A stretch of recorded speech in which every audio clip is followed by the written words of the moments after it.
నెలలో మొదటి దినమున నీవు ప్రత్యక్షపు గుడారపు మందిరమును నిలువబెట్టవలెను.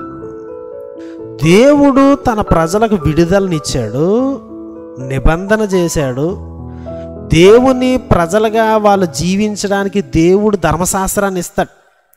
ఆ ధర్మశాస్త్రం అంటే ఆ ఎథికల్ లైఫ్ అనేది, లేకపోతే ఈ ఎథికల్ కోడ్ అనేది వాళ్ళ చేతిలోకి రాకముందు, వారు ప్రజలుగా రెగ్యులేట్ కాకముందు, వాళ్ళ స్వాతంత్ర్యానికి వారి యొక్క రాజ్యాంగానికి మధ్యలో దేవుడు వారిని ఆరాధించేటువంటి ప్రజలుగా చేస్తున్నాడు.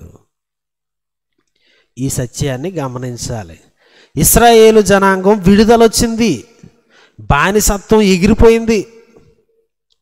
ఇప్పుడు దేవునిలో వారు జీవించడానికి, దైవ చిత్తానుసారముగా వారు జీవించడానికి ధర్మశాస్త్రాన్ని దేవుడు ఇస్తాడు. ఈ ప్రత్యక్ష గుడారంలోకి దిగొచ్చి అక్కడి నుంచి ఇస్తాడనమాట. ఈ రెండిటికి మధ్యలో వారికి కావాల్సింది ఏంటంటే ఆరాధన. సో నిర్గమాకాండం అంతా ఈ వర్షిప్ అనేటువంటి థీమ్ పైన రాయబడింది. ఎందుకు ఇన్ని అధ్యాయాలు రాశాడు అంటే వాళ్ళ కొరకు వారికి మందిరం ఉండాలి, వారికి ఆరాధన వ్యవస్థ ఉండాలి.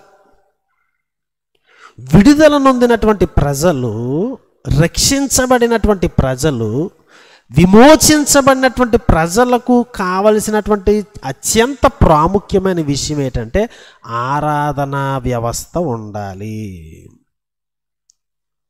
సో మనము రక్షించబడ్డాం, ప్రభు యొక్క బిడ్డలము, నిజమే, మనం ఆరాధించేటువంటి వాళ్ళం, అందుకే ఇక్కడికి వచ్చాం.